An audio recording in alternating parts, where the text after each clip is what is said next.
Hello everyone, welcome back to my channel. In my last video, we have discussed about the subject and how behavior subject work. So in today's session, we are going to learn about how we can implement subject in Angular. If you are not clear about subject and if you have missed my previous video, I strongly recommend to take a look on that video so that you can understand the concept of subject and behavior subject in RxJS, and that knowledge will definitely help you to understand it in Angular. So now let's start the session. Components play a very important role when we talk about Angular, and when we have components, then communication across the component also important. In my previous videos, I have discussed that how you can pass some data from parent component to child component and from child component to parent component with the help of input and output decorator.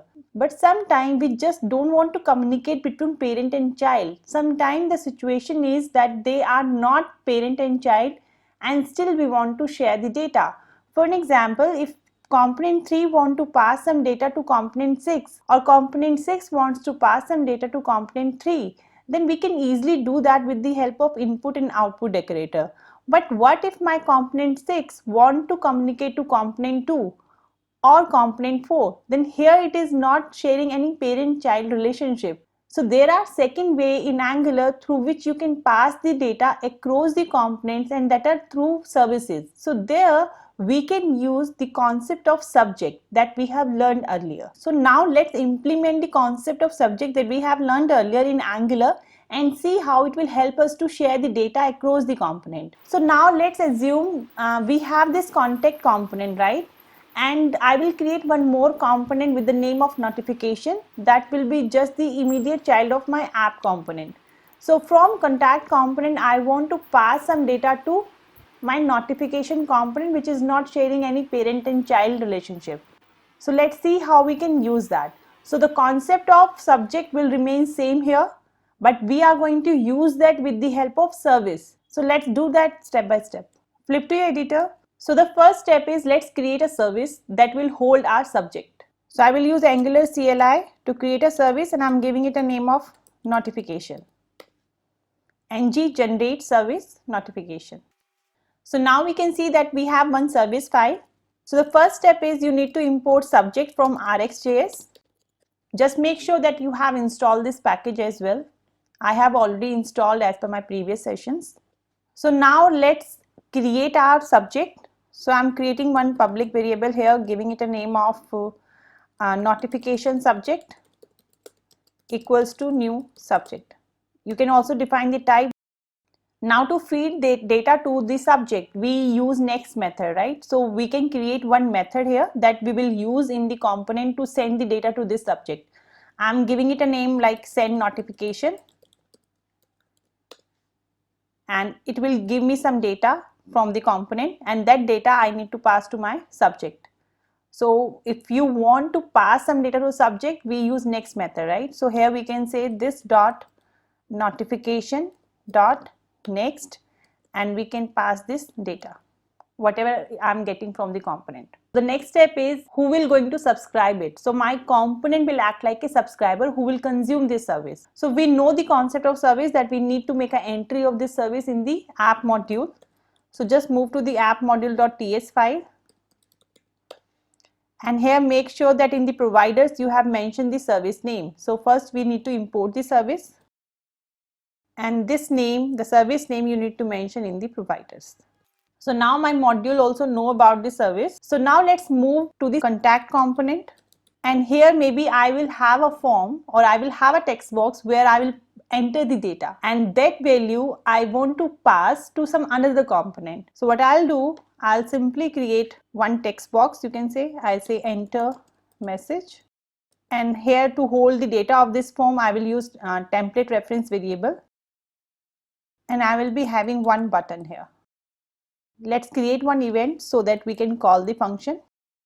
So I will create one function send message, and to this function I will pass the data of my template reference variable, which will hold whatever I will enter in this text box. It will hold in this template reference variable, which I am passing to this message function. So this send message function I will create now here. So ideally what will happen, whatever user will enter here, that data will pass to my send message method, and then From this method, I will make a call to my send notification method so that I can pass whatever data user has entered in the text box, it can pass to my subject. So for that, I need to consume that service. So first we need to import the service. Now to create a reference of this service, we need to create one variable here of type notification service. So now we can use this variable here. So we can say this dot notification s dot send notification, and whatever data will come, I'm passing from this message, it will come here in the data, and here I can say data dot value. So here you can see this. So I have this simple UI where I will enter something and I'll click on this send message. So it will take the data from the UI and pass to my notification service method, and that method will call the next function. In the service, it is calling my next function to update the service. So now the one step is done, that from UI I have passed the data to the service, and the next step is how to subscribe it, because now I want to use the data of that service. So for that I need one more component. Let's create that. So maybe I'm creating one component, notification board. We can see here notification board, and I will use its selector and notification board, and now I want to use it somewhere here. So this is my app component, right, the root one, where I have the navigation. So on top of my navigation, I want to use that notification component. So here I can paste the selector which I have copied, and now it will look something like this. Okay, so what I want, that whatever I will enter here, that data should pass to my notification board component. So for this, now move to this app notification board. Here I am going to subscribe for the service, so we need to take a reference of the service here as well. So let's quickly import the service, and same I have to instantiate this service. So we can say notification service of type notification service. And now in this ng on init, which is a lifecycle method of my this component, I will use the subscribe function so that whatever data this service is emitting, my notification component can listen to that data. So here what you need to do, this dot notification, the notification subject is the object of my subject, and here we need to call subscribe function. Now subscribe function will give me the data, whatever data this subject is holding. So now what you need to do, whatever you want to do with this data, you can do it here. As of now, I just simply want to print that data on the notification component. So I need a variable here which can help me to bind the data to the UI. So here I can say notification message of type string. So now I can say this dot notification message equals to D. So it means whatever is coming from this subject, I am passing that data to my notification message. Now this variable I can use to bind the data to its template. So we will move to the notification board component HTML file, and we'll copy this property and move to its HTML.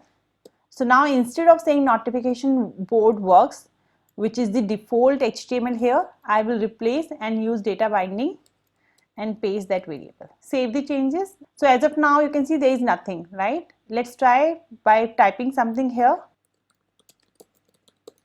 And I click on send message, and you can say that I'm able to receive this value here.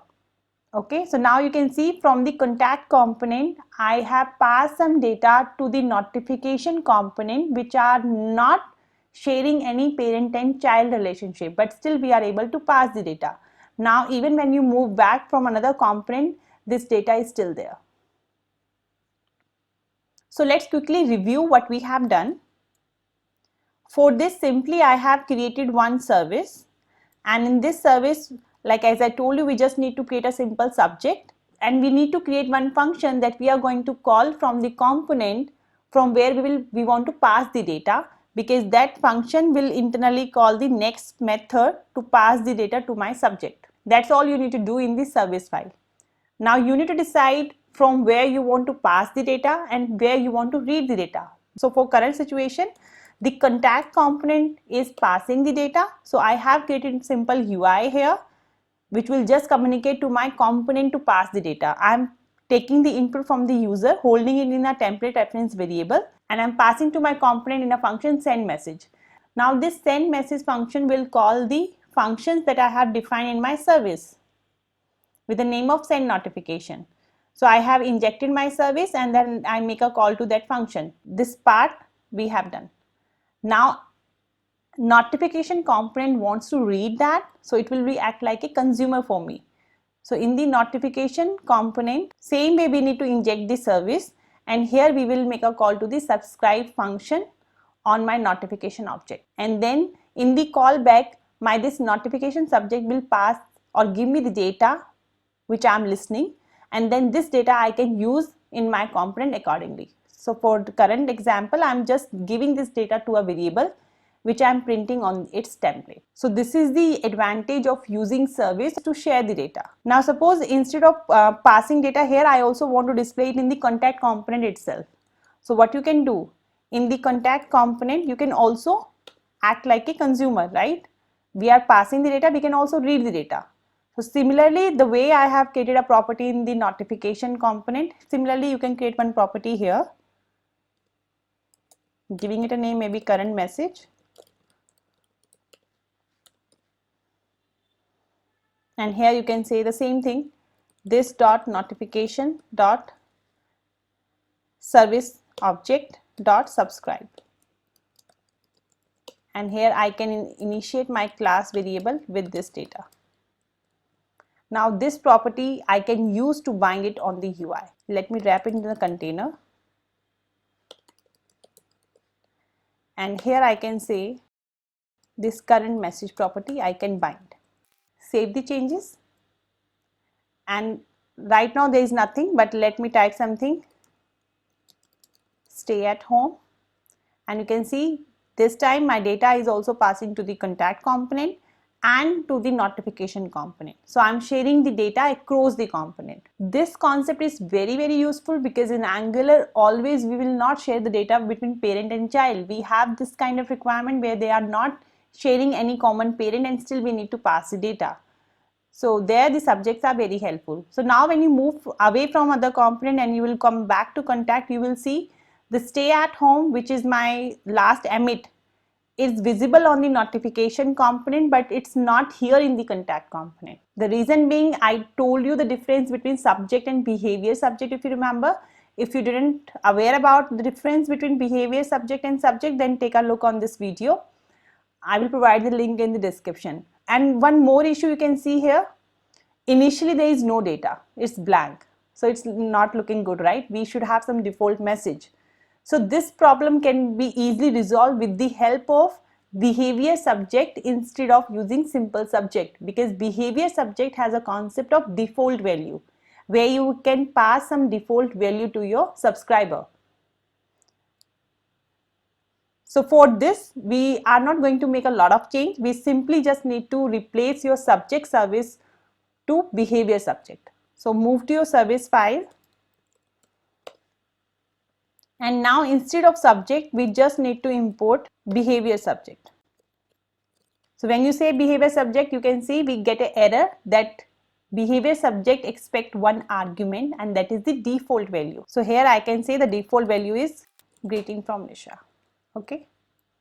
Save the changes and back. So now we can see as soon as my application loads, there is some default message that is there.